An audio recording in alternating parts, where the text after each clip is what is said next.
en la paradoja de pantalones untados al cuerpo, 3/4 en el caso de las mujeres, pero también de suéteres, pero también de vestidos zampones, pero también de melenas alborotadas y al mismo tiempo peinados fijados con laca. Florecería en la década de los 60 el rock and roll. El ritmo que había emigrado de los Estados Unidos pegaba intensamente en México a través de la traducción de las canciones al castellano. Nuestra leyenda urbana nos habla hoy de ese episodio en que surgieron gran cantidad de grupos de rock and roll, surgieron también cantantes solistas, películas y al mismo tiempo una gran cantidad de modas que se iban de un lado a otro y que regresaban a veces para quedarse otro largo tiempo. Mi nombre es Alberto Barranco Chavarría y esto es Leyenda Urbana.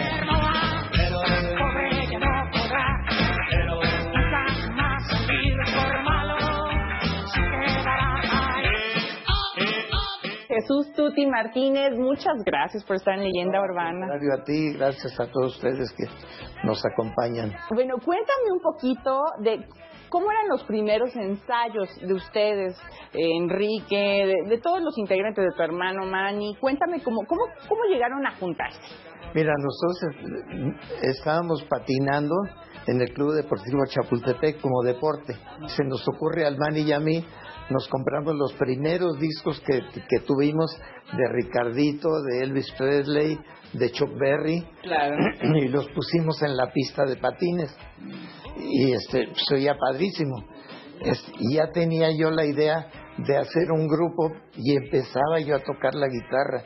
Y en eso se acerca Enrique Guzmán, que era el chavito es 3 años menor, yo tenía 15. No, bueno, eran los chamaquitos. Él tenía 12 o 13 años. Y dice, ay, qué padre música. Le digo, eso es lo que yo toco en mi grupo. ¿En tu grupo? Sí, tenemos un conjunto. Y apenas tenía yo la idea de hacer un conjunto. ¿Y cómo es? Que nos dice, dame chance en tu conjunto. Le digo, ¿y qué sabes? ¿Qué puedes hacer? Dice, yo toco la guitarra. Le digo, pero tocas bien porque pues es para un conjunto profesional. Y así comenzaron, se empezaron a su casa, sacó una guitarra y empieza a cantar y imitaba a Marco Antonio Muñiz, imitaba a varios artistas y tocaba muy bien la guitarra. Le dije, contratado. Y ahí empezó el grupo. Pero vaya que da pavor, a mi popotito yo le di mi amor. Entre 1961 y 69 convocaba la polémica a un programa de televisión de media hora. Originalmente se llamaba Premier Orfeón. Posteriormente, bueno, pues el nombre que pegó más era Discoteca Orfeón a Gogo. Ahí aparecían los grupos que estaban creciendo en la moda del rock and roll. Por ejemplo, los Locos del Ritmo, los Belmont, los Hermanos Carrión, ahí estaban también los Rebeldes del Rock, ahí estaban los Teen Tops, y de pronto aparecía un jovencito que entonces usaba el nombre de José Sosa, y después tendría el de José José. Ahí estaba también, directamente de Tijuana, Javier Batis, con sus lentes estrafalarios y con su escándalo, pero al mismo tiempo también alguna vez llegaría al programa ni más ni menos que Bill Haley y sus Cometas, el creador del primer impulso grande hacia el rock and roll. Pero el problema era que de pronto en una jaula encerrada aparecía una jovencita acapulqueña de nombre Elba Ponte. Ella bailaba con poquita ropa, casi nada, y bueno, pues eso escandalizaba a las señoras. Al mismo tiempo había otras parejas que bailaban, había otras mujeres que bailaban como solista, pero bueno, ahí estaba la polémica, ahí estaba la condena en los púlpitos, ahí estaban los artículos sesudos en los diarios condenando el desenfreno de la juventud, el movimiento familiar cristiano, la Liga de la Decencia, todo el mundo lanzaba, incluso a veces en programas de televisión, sus proclamas para que se acabara ese programa. Sin embargo, se mantendría intacto hasta el momento en que empieza efectivamente la decadencia del rock and roll.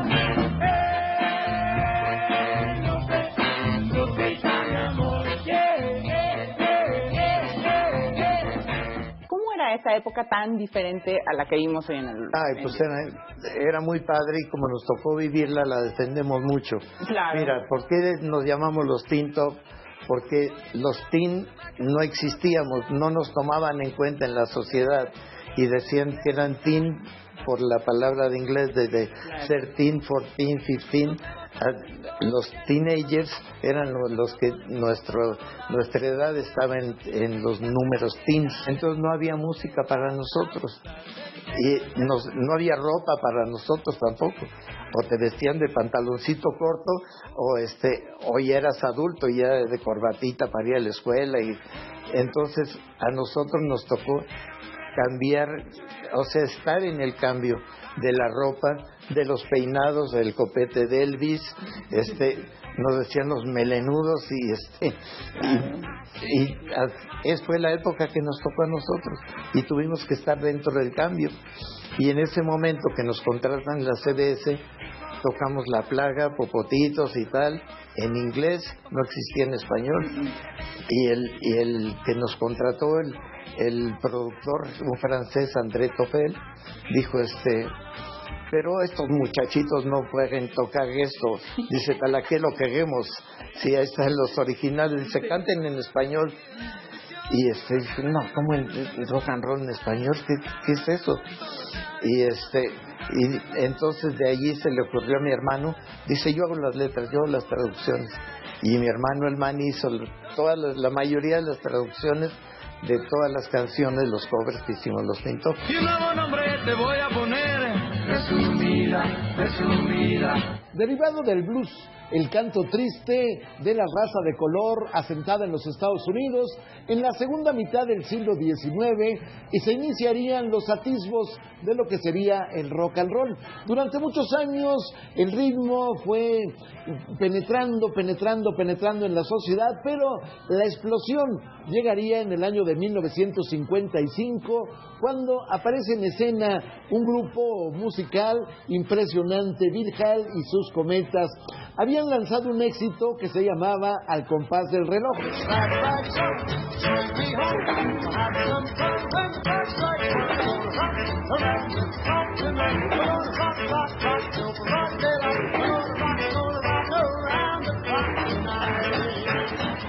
Y posteriormente llegaría la película Rebelde sin causa. Ahí estaba James Dean, una película que también conmocionó, que provocó la polémica y que curiosamente a partir de ahí los jóvenes que tenían alguna inquietud, los jóvenes que de pronto, bueno, pues se manifestaban en contra de la rigidez de los adultos, fueron llamados rebeldes sin causa.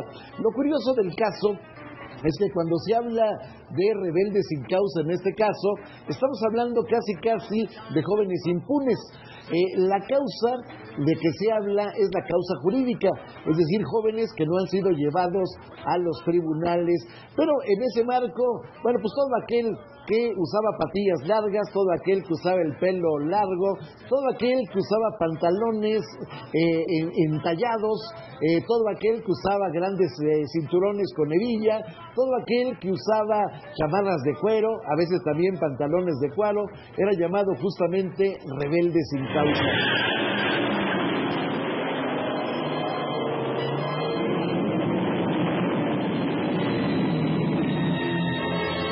La película Pilotos de la Muerte, eran los amigos que vienen a un bar donde estábamos tocando y ahí estaba toda la chamacada bailando, y entre la chamacada estaba Kitty de Hoyos, que era la más guapa de esa noche. Y entonces cuando está bailando, el productor, que era Chanito Ortega, dice, corte, vamos a hacer una cosa. Entonces me dice, tú el de la guitarra, tú te vas a salir al frente, te vas a alocar porque la ves preciosa. ¿A ti te tocó eso? Sí, y dice, cuando se te acerque, la agarras y le arrancas la falda. ¿Cómo le digo? Y bueno, vamos a hacerlo. El primer intento, corte, dice, como machito, agárrale y arráncale la falda, porque me acercaba yo así con mucha pena, estaba tocando la guitarra y me acercaba con pena. Hicimos 2 cortes y dice, le vas a dar una nalgada y ahí arrancas la falda. Y ella me dice, sí, sin pena, no te apures, dice. Y bueno, pues eso Le diste la nalgada y le arrancaste pues la sí, falda. Sí, con mucha pena.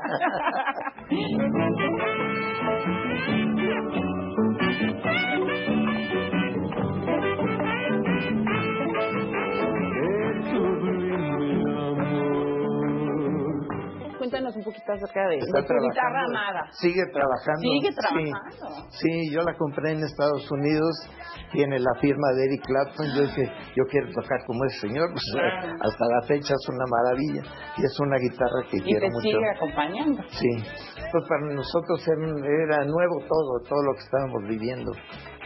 Viajamos por toda la República, de allí nos empezaron a llamar, primeros lugares en Argentina, en España, en todo Estados Unidos, nos ha tocado peinar desde todo Texas, California, Florida, Chicago, hasta Nueva York, y siempre con la mexicanada, con la gente nuestra. Pues muchísimas gracias a Jesús Tuti Martínez por estar con nosotros aquí en los Teen Talks.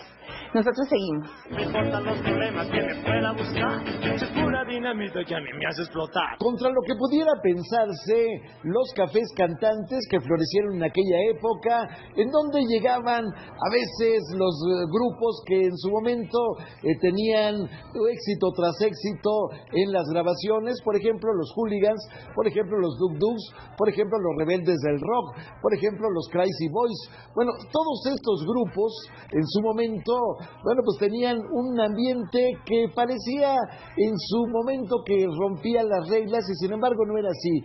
En realidad los jóvenes llegaban a esos lugares a tomarse un refresco de cola, a tomarse una limonada, y a veces, por ejemplo, en el Harlem, que estaba en la avenida Coyoacán, bueno, pues las parejas eran, como decían en aquel entonces, de manita sudada. A veces se podía bailar, efectivamente se lanzaba pues al ruedo la multitud y se podía bailar, pero pues normalmente no era más allá de este tipo de situaciones, vamos a decir inocentes.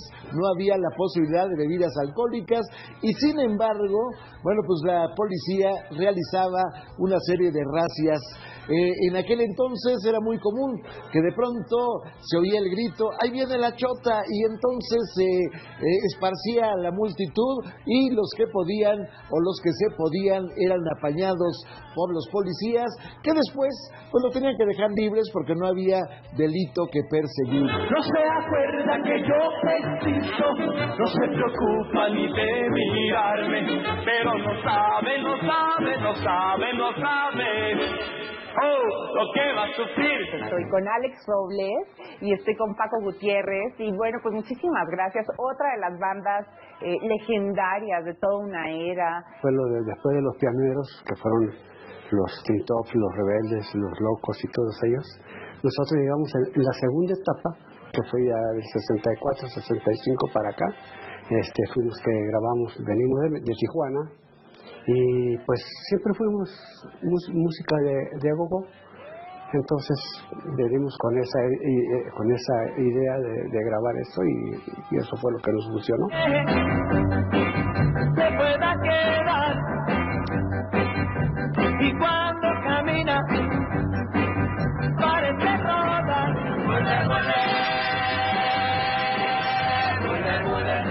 El cine mexicano aprovechó la popularidad de los cantantes de rock and roll para hacer una serie de películas. La primera que se realizó fue verdaderamente un escándalo para la crítica. Decían que nunca se había visto una película más abominable. Se trataba justamente de Juventud Desenfrenada, tomando el nombre de la película que se había hecho en los Estados Unidos. Posteriormente vendría otra película, Juventud Rebelde, en la que aparece Resortes, aparece César Costa, y de una canción de César Costa llamada La historia de Tommy se presentaría una película menos dedicada pues al escenario de la violencia y más hacia el romance. Se llamaba La historia de Tommy, aunque en realidad la canción, la misma película, se conocía como Dile que la quiero. Entre otras películas surgió Twist, Locura de Juventud, para empatar el auge que tenía este ritmo, que estaba, digamos que a la vera, floreciendo junto con el rock and roll. Este mes en Central, Jair. Revista Central. Adquiérela ya.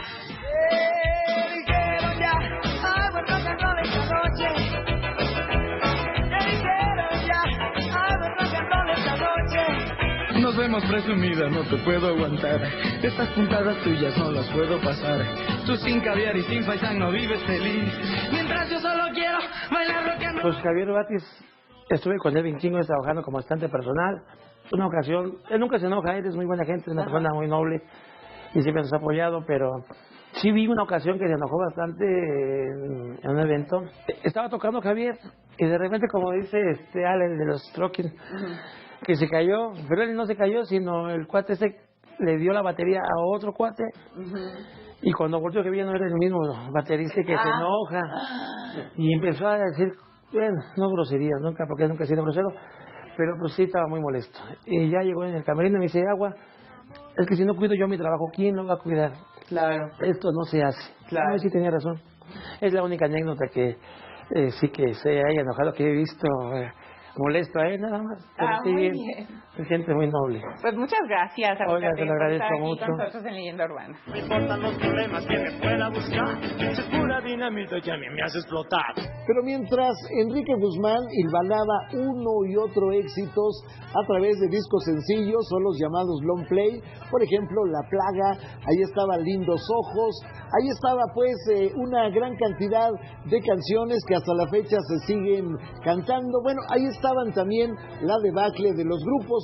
Algunos se refugiarían en fiestas particulares, algunos se refugiarían en tocadas, como decían en aquel entonces, tumultuarias, pero esto era muy perseguido por la autoridad. Era muy difícil que se permitiera una concentración de jóvenes en determinado lugar. Entonces se inicia pues la decadencia de estos grupos que poco a poco van terminando. Para colmo, uno de los que había sobrevivido, en el que cantaba Toño de la Villa, bueno, pues perece en forma prematura y lamentablemente también termina. Pero bueno, pues había pasado una época, grupos que cantaban perfectamente uniformados, con trajes y corbata, otros que cantaban, bueno, pues sin más vestimenta en el torso que un chaleco de cuero, otros que cantaban, bueno, pues con una vestimenta dispar totalmente, y otros que hacían del ritmo del rock and roll un escándalo, como es el caso de los Ochimilcas, vestidos totalmente como indígenas. Y un nuevo nombre te voy a poner, resumida, resumida. Paco, cuéntame un poquito, tú llegas en la segunda etapa de los Rocking Devils, pero ¿cuál es la diferencia entre el rock and roll y el go-go? Porque mucha gente los pone como en un mismo círculo, ¿no? En un mismo paquete. Pues en sí, mira, es toda lo que es el rock and roll y el go-go. Es música de los 60s, pero bueno, es otra vertiente del rock and roll, el go-go, que ya se baila solo, ya se baila las mujeres solas o sin pareja también, ¿no? Como actualmente seguimos haciendo giras también y pues los pasitos, ¿no? Muy significativos.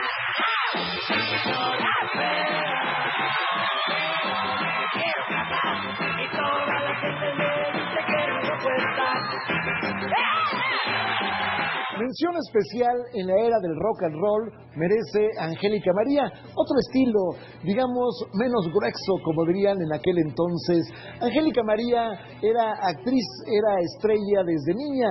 Posteriormente vendría aquella inolvidable película de Los Gavilanes, en donde, bueno, se convierte en la novia pequeñita de Pedro Infante, una niña que había quedado huérfana. Pero esta mujer había en su adolescencia hecho teatro. Ella había nacido en Nueva Orleans, en Estados Unidos. Ella dice que se trató de un accidente en virtud de que su papá estaba en una gira, su mamá era la productora Angélica Ortiz.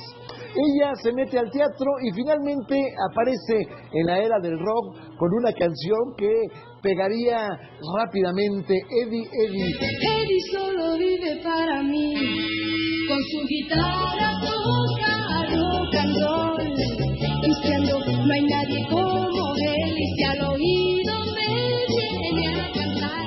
Angélica María era contrastante, por ejemplo, con los bailes eróticos en algún momento dado de Julissa, que causaría el escándalo posteriormente con su película Amor Libre.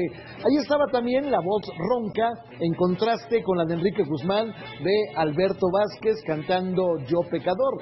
Ahí estaba un escenario, vamos a decir, de todos colores, tutti frutti, en relación con la era del rock and roll.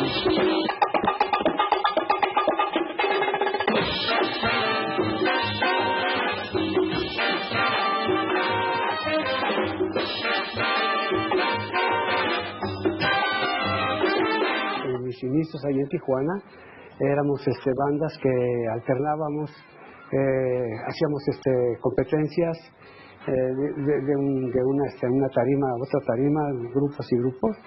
Y en una de esas, pues es algo que voy a decir. Era como un duelo de grupos. Sí, pero me pasó a mí algo muy chusco. Estando tocando nosotros, la tarima era un poquito alta, lo que me pasó. Y entonces estábamos tocando, y los muchachos allá tocando, y yo atrás yo siempre estoy hasta atrás. Claro, porque es el baterista. Entonces, pues hago mi banco hacia atrás y voy para abajo. No se dieron cuenta y siguieron, pero cuando no escucharon la batería, ¿qué pasó?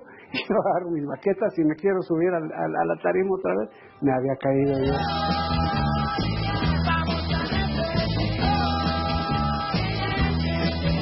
El parteaguas de la era del rock and roll llegaría con el Festival de Rock y Ruedas de Avándaro, septiembre 11 y 12 del año de 1971.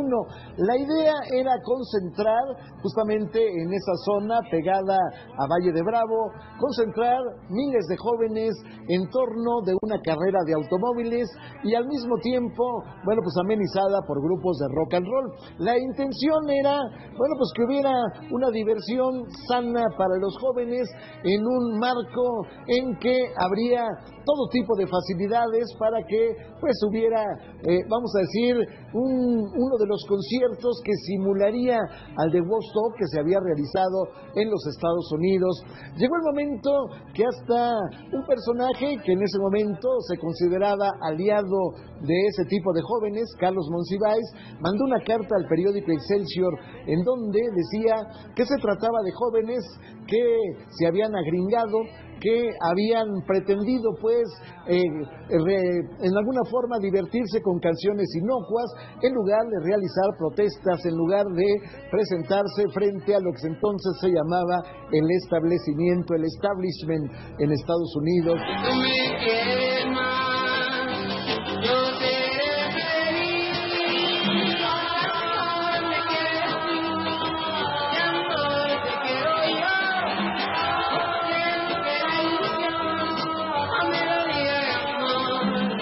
Laxada la censura, que duraría una década, a principios de los 80 surgirían lugares en que se tocaba estrictamente el ritmo.